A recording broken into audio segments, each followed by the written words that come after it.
Oh my gosh, guys. UFC 317 just finished, and I'm here and I'm going to say this right now. Ilia Topuria is special. He has a God-given talent that is unexplainable. Anybody that goes ahead and steps into the cage, he is knocking him out. And that is that plain and simple. There's no other way to explain it. And I'm here and I'm going to say this right now because some of you guys are going to call me crazy. But Ilia Topuria is #1 pound-for-pound champ of the whole entire UFC. Yes, I'm giving him that nod over Islam Makhachev. And I truly mean that from the bottom of my heart. I'm falling for the Ilia Topuria hype train. He got me, guys. I betted against him against Charles Oliveira. And the way he did, it was special.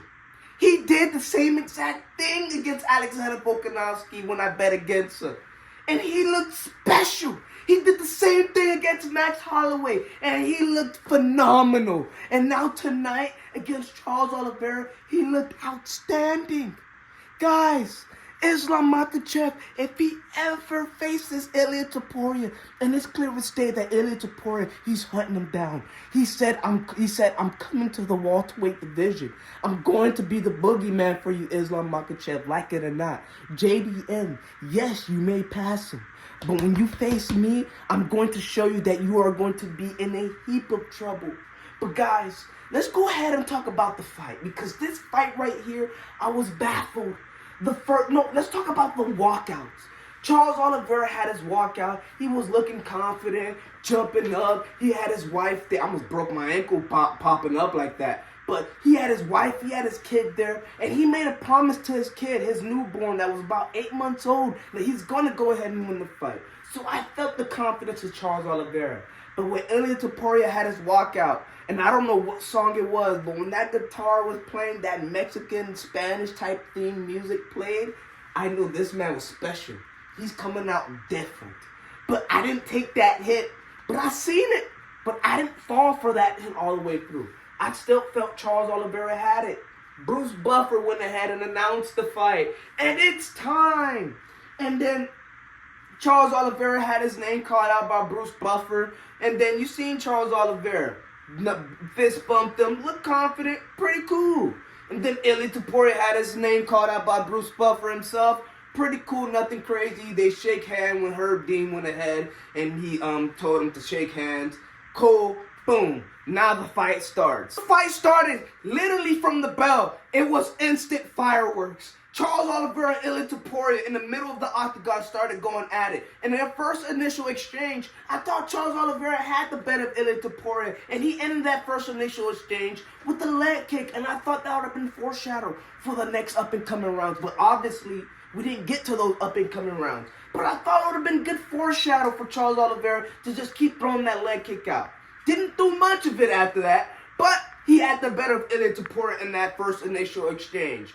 Boom, they got into a second exchange. Close to the fence. Charles Oliveira was pushing the pace on Ilia Topuria, and then he threw a good knee to the body. I thought, okay, boom, Charles Oliveira's getting something going. But that third exchange that they had with each other, I don't know how, and I have to go ahead and rewatch the clip, guys. But they ended up going to the floor. And I thought Charles Oliveira is just simply on his back, and he's going to go ahead and work his jiu-jitsu and do his little thug fizzle. But I see a cut on Charles Oliveira's eye.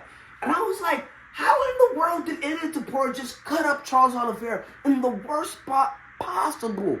And that happened. And boom, I knew things were about to get ugly. Because later on, when they were exchanging onto the floor, I don't know how, Ilia Topuria had Charles Oliveira in a crucifix.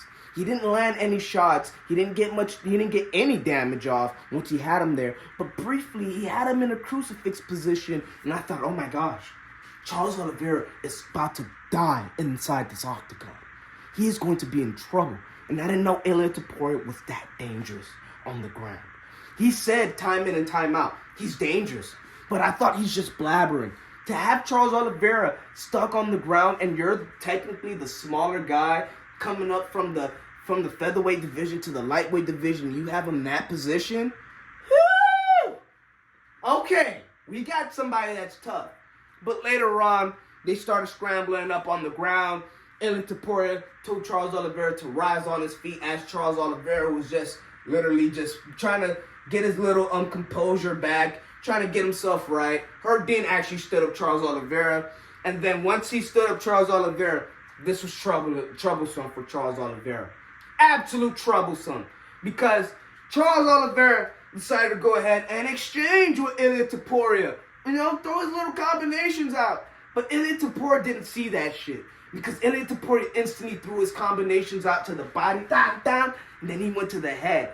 Boom! And that's what that first initial exchange with the right hand dropped Charles Oliveira, and then the left hand went ahead and then knocked him out through 2 follow-up shots, and that was it for Charles Oliveira. And at that moment in the first round, I knew this dude Ilia Topuria is special. He called it out. There's no reason why he's not #1 pound for pound. It's clear as day that his resume is starting to look a little bit better than Islam Makhachev by his little time in the UFC. We have a Paddy Pimblett fight, which I think is criminal for Amin Sarukian not to step in that octagon instead of Paddy Pimblett. But we have a Paddy Pimblett fight that might be coming up next with Ilia Topuria, and it's a big boy fight if he goes ahead and takes this fight against Paddy Pimblett. Easy body, big name, why not? And this is going to get real ugly for Islam Makhachev if he does not understand that Ilia Topuria is going to make sure he's a bigger name than you. And Ilia Topuria is going to make sure I'm going to be better than you if you're going to be scared to duck me. He's going to make sure. So Islam Makhachev has a tough feat to do, and that's beat JDM, which is the tougher fight in my opinion. It's a tougher fight, moving up to the lightweight to welterweight, fighting a dude like that. Whew! It's going to be tough. But all in all, guys, let me know what you thought about UFC 317, because it was an absolute banger. We had Joshua Van. Oh my gosh, him versus Brandon Royval. Oh, that's going to be fight of the year. There's no debating that, man. These dudes were throwing combinations like no other. But one thing I did take away from this is that these flyweights aren't knocking people out.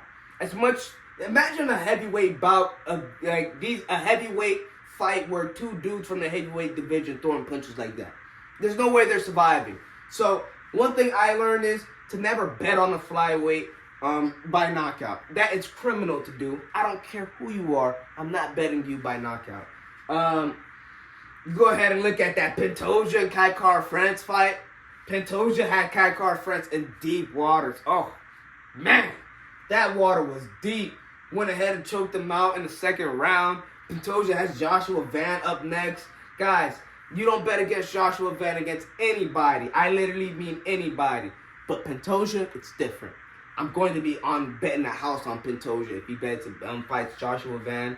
I'm mad at Jack Hermanson. I'm mad that he's knocked out, dog. That really broke my heart, man. I really wanted Jack Hermanson to win.